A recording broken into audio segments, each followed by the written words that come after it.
Olá, eu estou de volta aqui na tela da TV Câmara Campinas com mais um Na Ponta do Lápis, dessa vez para falar de algo bastante esperado pelo trabalhador brasileiro, o 13º salário, que já está quase pingando na conta de todo mundo. Aliás, essa é uma cultura do brasileiro, né? Ter esse 13º salário, muita gente usa esse valor para ou acertar as dívidas ou investir no futuro, e nós vamos saber o que é melhor fazer com esse valor que entra a mais nas nossas contas. Para isso, eu convido o professor Fabrício Pessato, ele que é professor de Economia e Finanças da USF, e vai poder falar um pouco a respeito desse 13º que está aí pronto para chegar.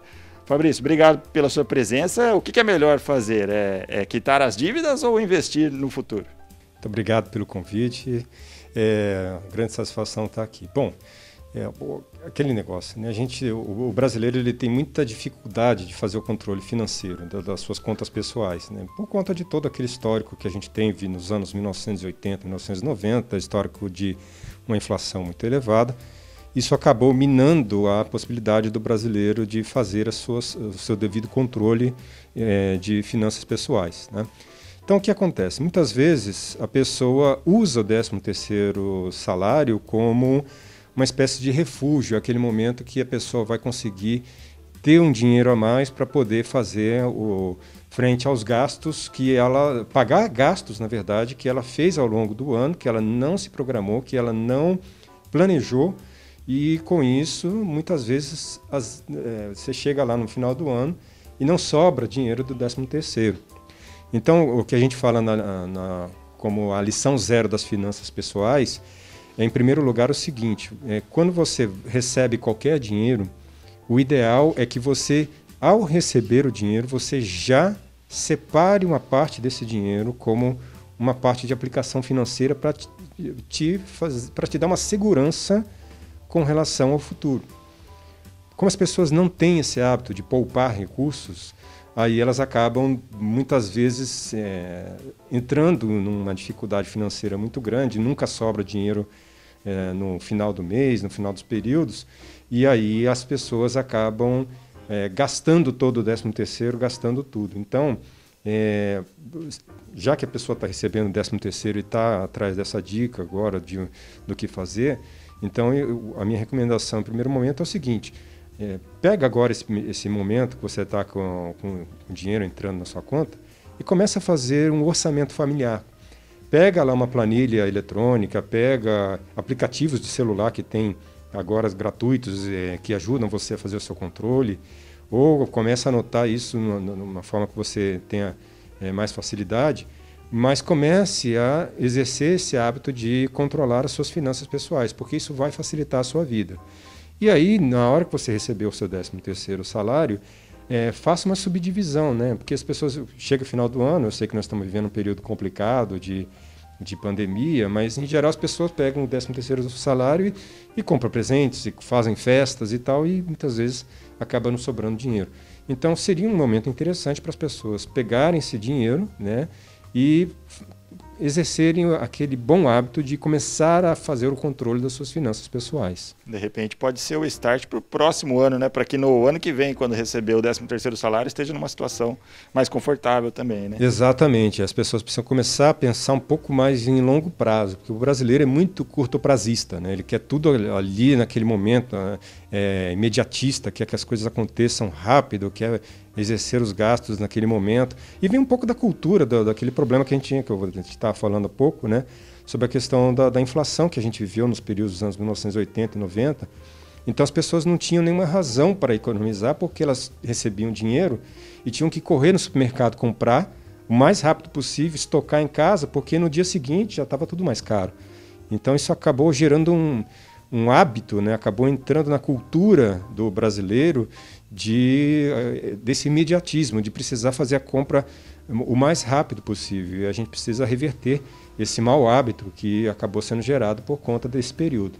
Agora, falando das regras do 13º salário, a primeira parcela ela tem que ser paga até o dia 30 de novembro, mas ela pode ser paga já a partir de 1º de fevereiro. E esse ano de 2020, marcado pela pandemia, de muitas dificuldades financeiras, muitas empresas anteciparam essa primeira parcela como era possível, e também o governo, né? Como é que fica essa situação nesse momento, então? Olha, para as empresas é muito complicado, porque ela precisa gerenciar o fluxo de caixa delas, então esse é um outro problema, né, que a gente tem no Brasil. Principalmente, você sabe que 95% dos empregos gerados no Brasil são gerados por micro, pequenas e médias empresas. E uma das características desses tipos de empreendimento é que eles também não fazem um controle financeiro. É um negócio que aparentemente é estranho, né? Porque as empresas, elas, pela própria essência, pela natureza delas, precisam exercer o controle financeiro e muitas vezes não conseguem fazer esse controle financeiro. Então, a primeira coisa que elas precisam fazer é exatamente fazer o controle do fluxo de caixa, ver o que ela tem e fazer também uma programação. Eu sei que agora esse ano é um ano atípico, um ano de pandemia, mas isso só exacerbou um problema que já é muito frequente nas empresas, que é a incapacidade de ter um planejamento financeiro empresarial, mistura finanças da empresa com finanças da família. Então vira uma confusão muito grande. Mas para os próximos períodos, né, as empresas, para quem estiver me ouvindo eventualmente aqui, contratem uma pessoa especializada aí para fazer o controle financeiro da sua empresa também. A gente falou da regra, né, que até o dia 30 de novembro a primeira parcela, a segunda parcela vai até o dia 20 de dezembro que a empresa é obrigada a pagar.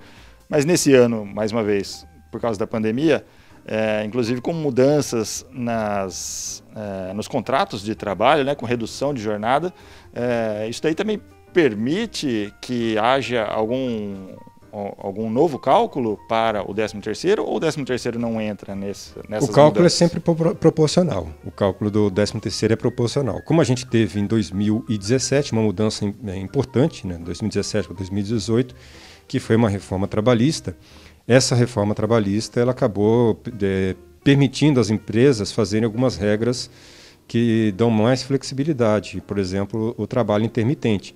E muitas empresas, esse ano de pandemia, acabaram usando bastante o trabalho intermitente por conta da situação de pandemia.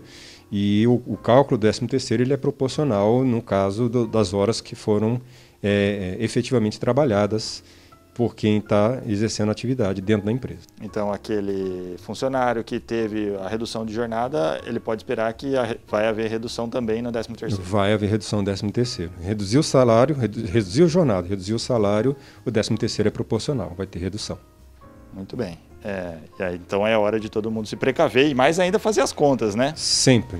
O planejamento financeiro é essencial tanto para as empresas como para as pessoas. Então, as pessoas tendo algum tipo de controle financeiro, fazendo um planejamento de longo prazo, eu sempre falo isso, né? Tem um planejamento de longo prazo, pega lá o seu dinheiro, né? Pague, tinha uma propaganda antiga que falava eu sou você amanhã, né?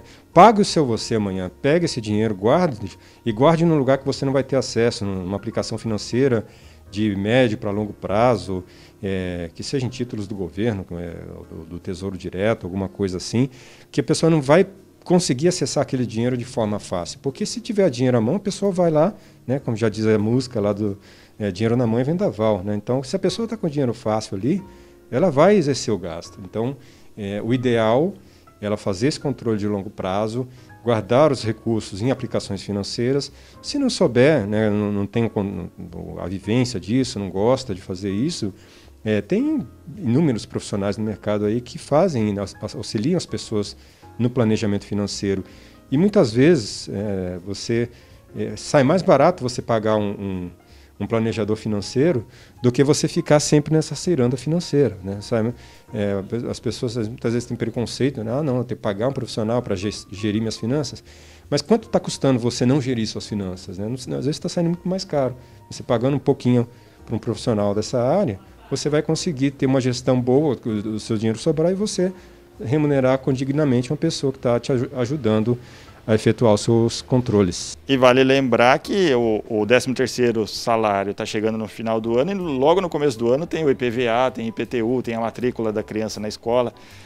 A pessoa também tem que levar isso em consideração na hora de fazer o planejamento. Exatamente, né? Como você fala em planejamento, é isso. Você já tem um histórico, você já sabe o que você tem que pagar, né?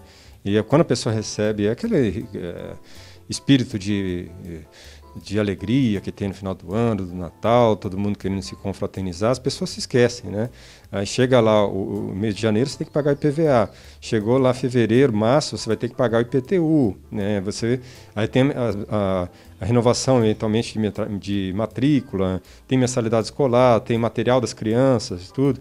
Então, pega uma parte desses recursos também e também começa a fazer uma programação financeira, né? Já pensando nesses gastos que você vai ter de início de ano, que são gastos bastante salgados. E aí, como a gente disse mais cedo, quem sabe esse não seja o start para que 2021 seja um ano melhor. Tem que ser, né? Porque 2020 foi difícil para todo mundo. Foi difícil, esse ano foi complicado. Fabrício Pessato, muito obrigado por essa entrevista e por essas dicas aí tão preciosas para os nossos telespectadores. Obrigado pelo convite, uma grande satisfação e até as próximas. É isso, o nosso professor de Economia e Finanças, o Fabrício Pessato, que gentilmente nos recebeu aqui para mais esse Na Ponta do Lápis. E na próxima semana eu volto com mais dicas e informações do mundo da economia para você. Um abraço, até lá!